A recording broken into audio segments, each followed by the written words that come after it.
नमस्कार दोस्तों, मैं हूं लक्ष्मण। आप देख रहे हैं दी एटीवी एजुकेशन। यहाँ पर बहुत इंपॉर्टेंट वीडियो ये होने वाली है उन सभी डिप्लोमा होल्डर्स के लिए जो अभी तक डिप्लोमा होल्डर्स बने नहीं है। दरअसल जो लोग अभी एडमिशन लेना चाहते हैं 2022 के अंदर, इस वीडियो को स्किप मत करना। इसके अंदर बहुत ज़्यादा चीज़ें मैंने बताई है पूरी डिटेल में, क्या प्रोसेस रहेगी, क्या मिस्टेक अक्सर हो जाती है, वो मिस्टेक नहीं करनी चाहिए, सारा कुछ इस वीडियो में आपको देखने को मिलेगा। तो आप लोग अंत तक इस वीडियो में बने रहिएगा। सबसे पहला पॉइंट या सबसे पहला जो सवाल आता है वो आता है कि इसके लिए क्वालिफिकेशन क्या चाहिए। सभी को पता है 10th के बाद आप लोग डिप्लोमा कर सकते हैं 3 साल के लिए। डायरेक्ट एडमिशन सेकंड ईयर में भी होता है, उसकी एक सेपरेट वीडियो बनाऊंगा क्योंकि वो एक बहुत ही इंपॉर्टेंट और अलग टॉपिक हो जाता है।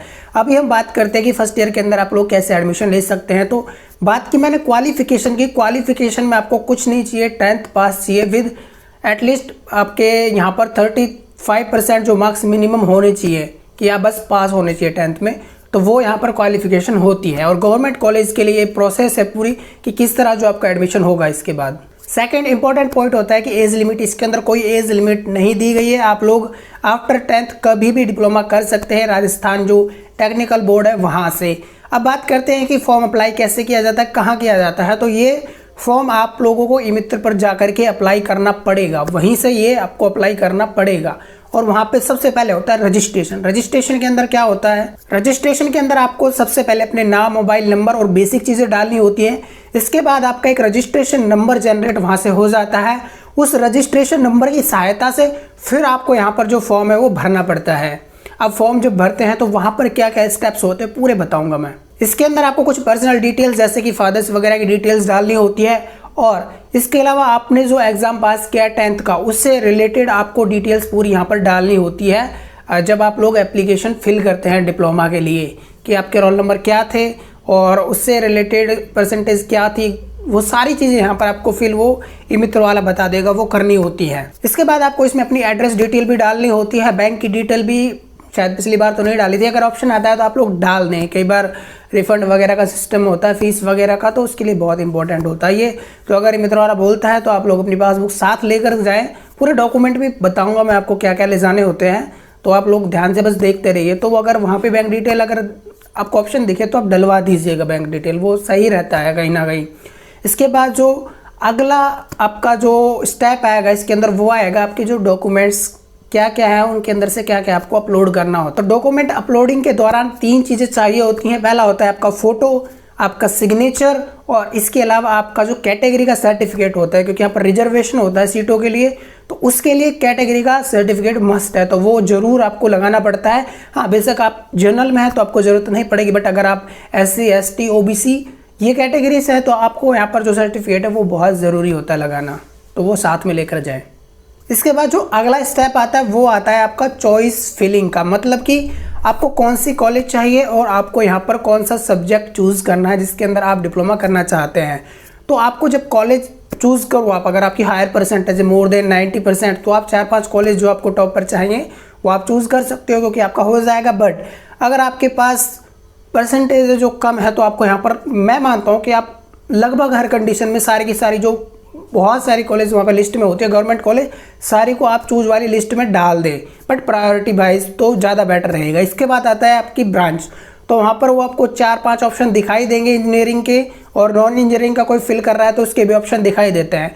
तो जिस ब्रांच में आप करना चाहते हैं उस ब्रांच को आप सबसे पहले प्रायोरिटी पे रखें, क्योंकि वहाँ पर 1 2 3 करके होता है, तो वो सेलेक्ट करना होता है। तो आपको फर्स्ट पे वही प्रायोरिटी पे रख रही है जिस ब्रांच से आप अपना डिप्लोमा करना चाहते हैं, उसी ब्रांच को चूज करें। उसके बाद सेकंड प्रायोरिटी, थर्ड और फोर्थ। तो इस तरह आप अपना फॉर्म है जो अप्लाई कर सकते हैं। यहाँ तक ये हो गया। इसके बाद क्या होता है वो आपको बता। सबसे लास्ट का स्टेप सभी को पता है, आपको फीस सबमिट करनी होती है, और फीस कितनी होती है 300 रुपये। तो ई मित्र के माध्यम से वो वहीं पर आपसे 300 रुपये लेगा और जो फीस है वो सबमिट कर दी जाएगी। तो ये पूरा कंप्लीट प्रोसेस हो जाता है एप्लीकेशन का, कि आपने डिप्लोमा में एडमिशन के लिए अप्लाई कर दिया है। और एक बात और बता दूं, राजस्थान के अंदर कोई भी इंट्रेंस टेस्ट नहीं होता है। 10th बेस की जो परसेंटेज होती है उसी के अकॉर्डिंग यहाँ पर आपको एडमिशन देखने को मिलता है, उसी पर बेस आपको एडमिशन मिलता है, उसी के आधार पर मेरिट लिस्ट जारी होती है। इसके बाद जो अगला स्टेप होता है वो आता है बोर्ड की तरफ से, और वो वहाँ पर क्या करते हैं, एक मेरिट लिस्ट जारी करते हैं। और ये मेरिट लिस्ट किसके अकॉर्डिंग होती है, इसमें रैंक दी जाती है।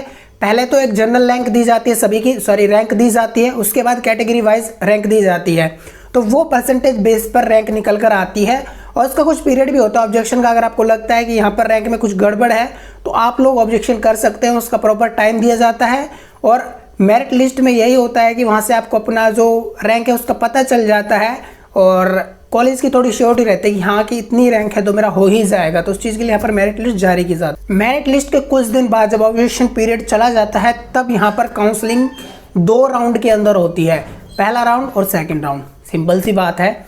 इस चीज़ को बताने से पहले मैं आपको एक छोटे से ऐप के बारे में बता देता हूँ, स्पॉन्सर किया है जिससे आप लोग अर्निंग कर सकते हैं, बहुत अच्छा ऐप है, तो एक बार ये देख लें। इस वीडियो का स्पॉन्सर है कोइन DCX। नीचे दिए गए लिंक से इसको डाउनलोड करें और आपको मिलेंगे 100 रुपये यहाँ पर फ्री में। आपको सबसे पहले इसकी KYC कंप्लीट कर लेनी है अकाउंट सेक्शन में जाके अपने पैन कार्ड से, और उसके जस्ट बाद आपको क्या करना है, इसमें 100 रुपये ऐड करने हैं जो कि आपको वापस मिलने वाले हैं। और जैसे ही आप 100 रुपये ऐड करेंगे तो उससे आपको कोई एक कॉइन खरीद लेना है, जिससे आपको 100 रुपये के फ्री कॉइन मिलेंगे, जिनको आप तुरंत बेच करके वापस से जो अपने 200 रुपये निकाल सकते हैं। तो नीचे दिए गए लिंक से अभी ऐप को डाउनलोड करें और 100 रुपये कमाएं। तो मैं काउंसलिंग की बता रहा था कि आप लोग काउंसलिंग के लिए जाते हैं अपने नोडल सेंटर के अंदर। वहाँ पर जब आपकी काउंसलिंग फर्स्ट राउंड और सेकंड राउंड के अंदर लिस्ट जारी होती है तो आपको वहाँ पर कॉलेज अलॉट किया जाता है। तो वहाँ पर आपको उस नोडल सेंटर में जाना होता है, जहाँ पर अगर आपको लगता है कि आपने जो कॉलेज भरी है और जो ब्रांच आपको चाहिए थी वो नहीं मिली है, तो आप एक बार ऑटो अपग्रेड का ऑप्शन होता है उसमें कि इसके बाद जब अगली मेरिट लिस्ट निकलेगी तो वहाँ पर अगर कोई जगह हुई आपकी चॉइस वाले कॉलेज के अंदर तो आपको वहाँ पर डाल दिया जाएगा, वरना जो आपको प्रॉपर जगह जहाँ पर आपकी अकॉर्डिंग टू मेरिट आ रही है वहीं पर एडमिशन लेना होता है। तो उस ऑप्शन को आप सेलेक्ट कर सकते हैं। आपको लगता है कि हाँ मेरा उस कॉलेज के अंदर होना चाहिए था, नहीं हुआ है, तो वहाँ पर आप स्किप कर सकते हैं, बट उसके लिए आपको नोडल सेंटर जाना ही पड़ता है, वहीं पर ये चीज़ भरी जाती है। जब आपकी काउंसलिंग के लिए आप रेडी होते हैं तो आपको अपने नोडल सेंटर पर जो डॉक्यूमेंट्स होते हैं वो मैं आपको बताऊंगा क्या क्या होते हैं, वो लेकर जाना होता है उनकी वेरिफिकेशन के लिए। तो मैं आपको बता देता हूँ, आप स्क्रीन पर देख सकते हैं ये सारे डॉक्यूमेंट वहाँ पर चाहिए होते हैं। आप चाहे तो इसका स्क्रीनशॉट ले सकते हैं। इन डॉक्यूमेंट्स को रेडी रखें बिफोर काउंसलिंग, क्योंकि बहुत सारे होते हैं जो जैसे कि मूल निवास वगैरह आता है, ये चेंज होते रहते हैं ये डॉक्यूमेंट, ठीक है। तो इसके लिए आपको प्रॉपर रेडी रहना काउंसलिंग के लिए। ये सारे डॉक्यूमेंट मैं लगातार दिखा रहा हूँ स्क्रीन पे, आपके पास होने चाहिए। जब आप नोडल सेंटर पर जाएंगे तो आपका जो डॉक्यूमेंट है वो वेरीफाई हो जाएंगे। उसके बाद आपको एक एडमिशन स्लिप दी जाएगी जिसके अंदर सारी चीज़ें होंगी। आपकी एडमिशन स्लिप के बाद जब एडमिशन हो जाता है तो उसके बाद आपको फीस का भी सिस्टम होता है, वो 2 पार्ट में यहाँ पर BTR भरवाता है। एक बार में 4000 प्लस करके कुछ फीस होती है, क्योंकि टोटल 12-13 हज़ार होती है। इसके बाद फिर 7000 प्लस करके फीस होती है। तो 2 किस्तों के अंदर यहाँ पर फीस भरी जाती है। वो फीस भरनी होती है, उसी के अकॉर्डिंग वो हम टाइम पे आपको बताते रहेंगे। तो ये एक प्रोसेस होता है पूरा। अगर आप राजस्थान के अंदर डिप्लोमा में एडमिशन लेने वाले हैं तो इस चैनल को सब्सक्राइब जरूर कर ले, क्योंकि यहाँ पर सबसे जल्दी सबसे इंपॉर्टेंट अपडेट्स हम आपको देते रहते हैं। तो अभी के लिए इस वीडियो में इतना ही। नीचे डिस्क्रिप्शन में लिंक दिया गया है, उसे आप लोग डाउनलोड कर सकते हैं। जय हिंद, वंदे मातरम।